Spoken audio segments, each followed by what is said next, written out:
everyone, thanks for joining me. This is episode 1 of Vintage Goth, and today we are going to be looking at Simplicity pattern 8510.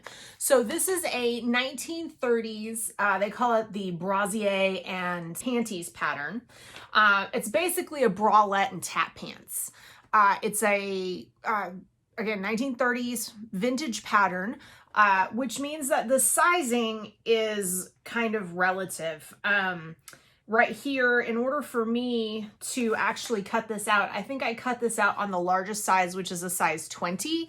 I normally wear like a US 12 or 14, so the sizing is kind of relative. When you look at these patterns, you really need to pay attention to the sizes that are listed on the back and go off of those rather than the actual size. Vintage patterns, the way the sizing works is very different than using modern patterns, where they're a little bit closer to what we do as far as clothing sizes, but even then the modern patterns are still off. So pay attention to the sizing, the actual bust and waist measurements, if this is something that you decide that you want to make in the future. There's also a hip measurement here, so you can make adjustments. This is a really cute pattern. I've had it for a while and I've been kind of sitting and staring at it and trying to figure out how exactly I wanted to make it. And I have some craft saris that I bought. Craft saris are basically the supplier has deemed that the sari is not feasible to be worn as the garment it was originally intended. So you can't wear it as a sari. They're usually not full lengths or full width. Sometimes it'll be the right length, but the width will be different. Or it will be damaged in some way. Either there's a hole in it, it's ripped, it's stained, or whatever. I found I can get a really great deal on silk georgette that's been embroidered or, hand dyed different types of cottons or silks by buying these craft saris. So I've got several of them, and what I think I'm going to do is actually use some of those to make up this pattern. But before I do that, and I cut into that really nice fabric, I want to make sure that it fits. So what I'm instead going to do is I have this cotton sheet that I got at the thrift store for $4. It's a king size 100% cotton out of this really nice pink. What I think I'm going to do is actually use this to make a mock-up with and use it to fit it. And then we'll go from there as far as making something else. So if this is something that you're interested in or you want to just kind of see how this goes together, stay tuned. This isn't a tutorial. I'm not going to go step by step through the pattern and show you how exactly to make it. What I'm going to do more is assemble it and kind of talk you through any changes that I make or things that I do that are different than the pattern, how I've customized it for me, and then show you at the end what the finished pattern actually worked up to be. So hope you stick around. If this is something that you like and you'd like to see more of in the future, please click the subscribe button. And then if you want to get notified every time a new video gets posted, you can click the alert button as well. I'm hoping to, with this series, release 1 pattern a month. That's my goal. So we'll see how that works out. I hope you guys enjoy. Here we have the mock-up. I am cutting it out of a 100% cotton. It's actually a bed sheet that I got, but I really like the color of it. It's pink, and I was originally intending this to just be a mock-up, but I really, really hate just throwaway mock-ups. So what I've done is I have cut it out, and I'm actually going to take my time and sew this one together and just kind of use it to learn the pattern and how it operates and how everything lays flat. So I've cut it out of the cotton, and I've made up the straps, and I have pinned the top together of the bralette, and I have sewn the darts already. Now I need to go through and I'm going to sew the side seams and the center seam, which I have already done here on this one, and we have it on the dress form, and it's looking pretty good as far as size. The back opening is has allowance for a 2-inch elastic piece to be sewn in there. So considering that, this actually looks like it's going to be good just off of that first cutting. So I'm going to finish sewing up the other one, get the elastic in, get the straps set, and get those two pieces sewn together and see how it looks. Now I have the two bodice pieces sewn together. I've got my straps sewn and pressed. All of the seams are pressed. I've got it pinned. Now I'm going to start on this instruction that we've got here about adding the elastic to the bodice. So I'm going to add the elastic to the back, get that sewn up so that I can then turn everything and put the hooks and eyes on so that I have a closure for the back. Once I have a closure for the back, then I can figure out where the straps need to go. As I looked at the instructions, they actually wanted me to sew this up, and then you would sew the strap onto the back side of the bralette. But I really kind of felt like that was going to be uncomfortable against my skin. So what I did here was actually leave it open at the point so that I can turn it and insert the strap there. And then for the back, I inserted the 2-inch elastic piece into the band so that when I turn it right side out, the edge is caught in the seam and the elastic will be on the outside here. But I also noticed when I sewed in the elastic that the seam that I had sewn on the opposite side was now too wide. So what I ended up doing was actually going in a little bit so that the edge matched up with the elastic. And I'm going to go back and do the same thing to the facing here for the other side of where the eyes are. That'll be the facing for the hooks. This is coming together remarkably well. All the pieces go together like a dream. Didn't have any problems there. Got it lined. Here on the back, we've got the elastic. It's a little bit long, but I cut it long so that I had some options if I needed to extend it or if I needed to shorten it up. So this will actually get the hooks and eyes on the ends, and they'll curl under and attach here when it's completed. So this will be how it closes in the back. I'm going to figure out exactly where I need to set my straps here in just a bit, but I'm going to go ahead and complete the front. So what I noticed was that they had the strap kind of set at the very middle of this point going straight up. But I noticed that when I started to runch the front, and this does get gathered together here, it pulled the strap so that the strap is actually way better when it's in line here. So what I'm going to do is actually cant these just a little bit so that they're more in line with this edge and sew them down here. And I'll just close that up by hand on both sides. This is definitely going to be smoother on the inside of this here. Doing it this way, this will be much smoother against my skin than having this just kind of tacked on the outside edge. So I'm going to like this a lot better. So what I'm going to do is I'm going to finish up the hand sewing there on the straps on the front. I'm going to go ahead and put my 2 lines of gathering stitches here, and I'm going to sew this little piece of facing goes over those gathering stitches and kind of holds everything down. So I'm going to get to work on that and I'll be back with you guys when I'm done. We have her together. The center here has the little strip of bias tape that you make, or actually it's not bias, it's cut on the straight grain. They actually said to use a piece of trim or something here. I just wanted to use the same color cloth since I was kind of using this as a mock-up, but now it's kind of turned into something else. It's a little stiffer than something I would wear under a dress, but I could wear it under like a sweater or a heavy coat and it would be fine. Got the straps going on here. One thing I've noticed, in order for this to actually lay flat against the body, the band is much lower on you when you wear it than a normal bra where the back strap is usually up here.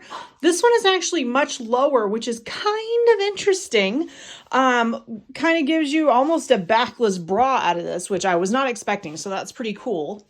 And while I was digging around for the hooks and eyes, I came across these lovely pink beads, and as you can see, they are the exact same tone of pink as the bralette that we're making. So what I'm thinking about doing is actually taking this from being something simple and kind of a mock-up before I use my thinner fabric, to being something more of a garment that could actually kind of be seen, the straps and the top edge of this. And I think I'm going to use these beads on it because I think it'll be really fun. I'm going to completely over construct this once again. It's something that I do quite often. I've got these, and I also have some regular seed beads in the same colorway. So I'm going to take a look and see what I can come up with here and see how much more bling I can put on this thing.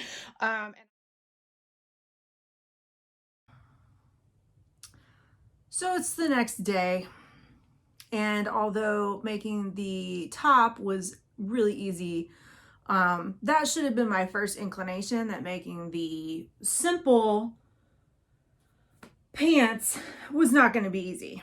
Well, it would be easy if I didn't follow the instructions. But the instructions have this picture of when you're putting them together, it's supposed to give you this, you know, you're supposed to have this nice bound little flap, which appears to be underneath this piece right here. There's no top stitching, so it doesn't look like this is just appliqued down. You get this nice little piece that sticks out, except there is no pattern piece that looks like that.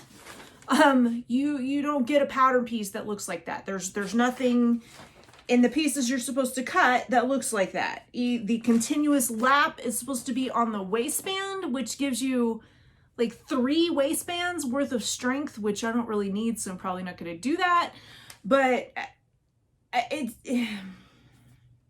doesn't make sense. The pictures do not match the instructions.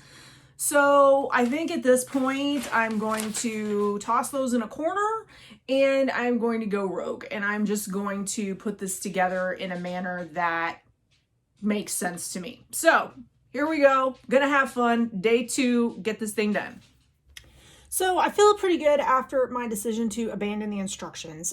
There are actually very few pieces to this. You've got 2 fronts, 2 backs, and 2 waistbands. And I am going to cut a strip to do the button placket on the side. I actually don't think I'm going to do buttons because since these are supposed to be underwear, having a covered button or even a flat button underneath my clothes seems like it would be bulky on my waist, and I don't really want to add any extra bulk to my waist. I don't know any woman that does. So what I think I'm going to do instead, I'm going to French seam the fronts and backs of these. I'm going to initially it left both sides open. I don't really think I need to have both sides open. So I'm only going to do one side open. So I'll have one closure on one side. I think it's going to be hooks and eyes on one side. And I'm going to go ahead and close up the other side.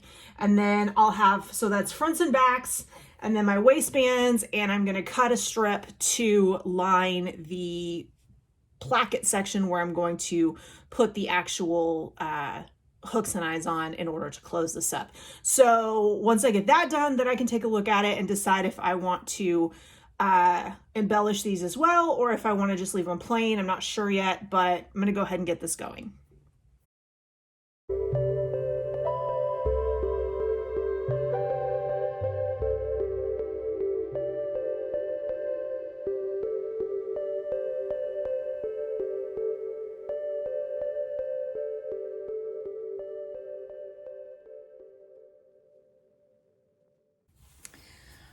So for this French seam, I've gone ahead and sewn it with a presser foot width. Now, presser foot on my treadle machine is very narrow. It's not even, I don't think, 1/4 of an inch. So it's very easy for me to do that. I'm going to go ahead and clean this up a little bit. I've got some notches that I want to take off. And then what I'm going to do is iron it so that it is encased, pin it down so that I can sew it without it moving, and go ahead and give it one more row of stitches to fully encase that selvage edge, which I just think is going to be cleaner and nicer on these shorts. I think it'll be better than having the raw seams and having to try to somehow close up the raw seams on the inside.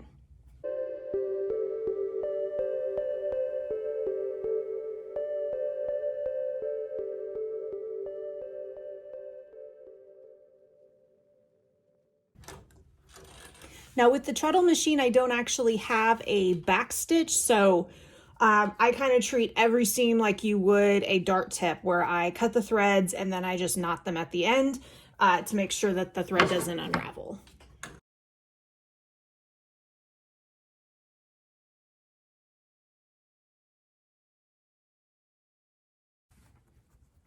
And I intentionally set my pins to where they weren't going to go underneath the needle so that I didn't have to worry about breaking a needle on a pin, which I have done with this machine and I don't want to do again.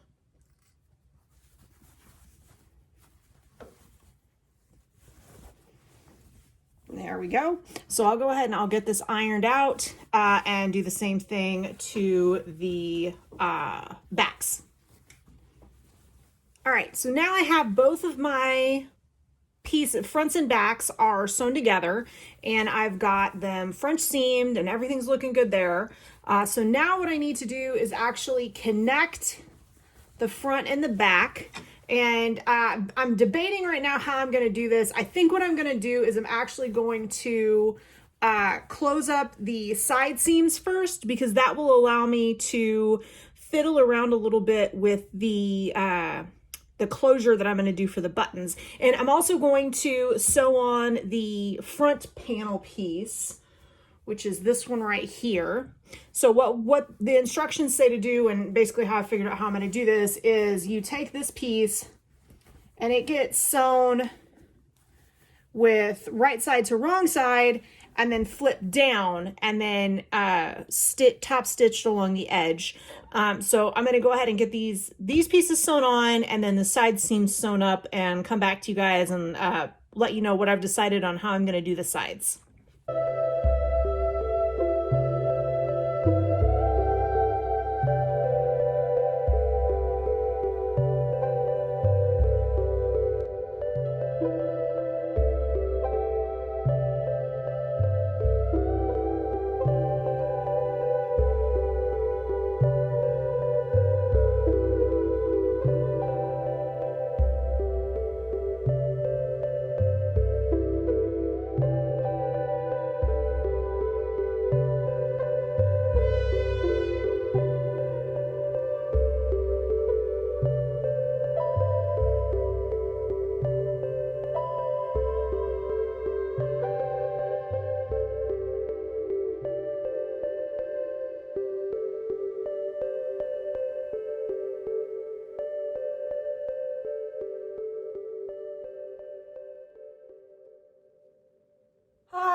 Best intentions, best laid plans. So I had this wonderful notion that I was going to go through and French seam all of my seams, which for the most part has worked out really well. Like the French seams are great, didn't get any fabric caught in them, didn't have to add anything. Everything's been working out perfect.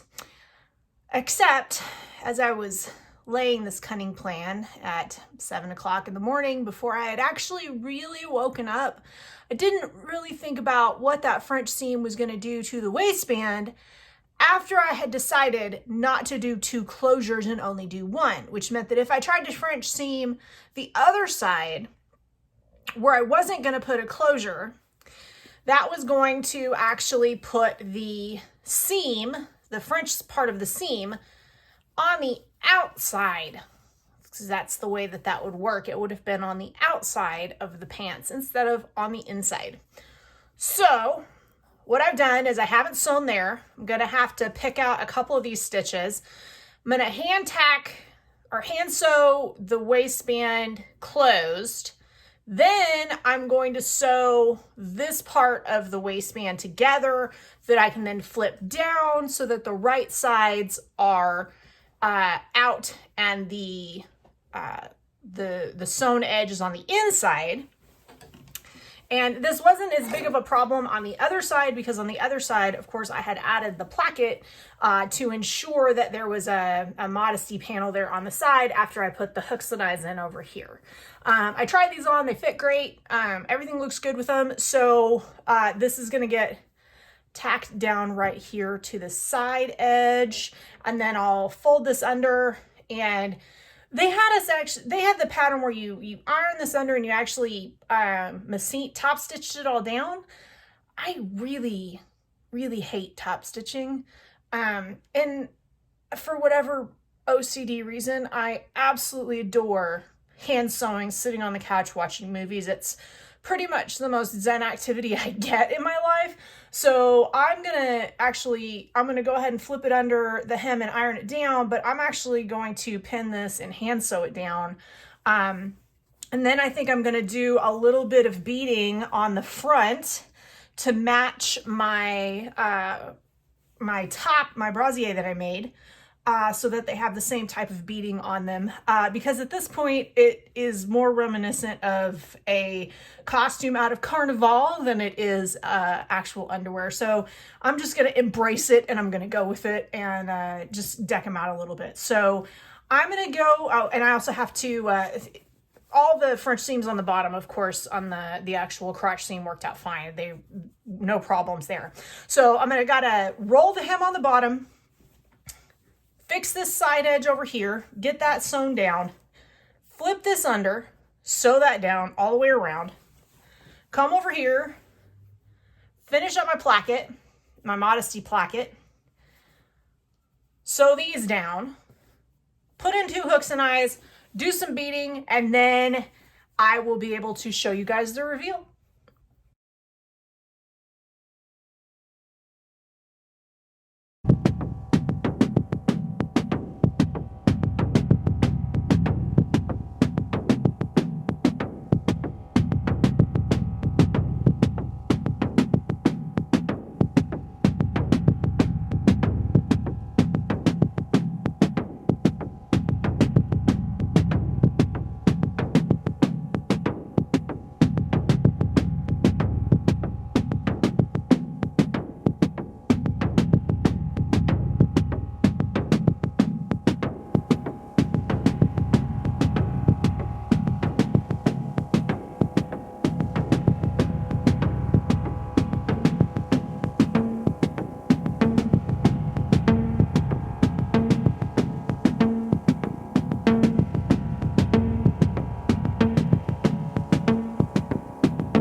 And here we have our finished product. I'm actually very happy with how this turned out. I was not intending to actually complete the set out of this cotton bedsheet that I bought.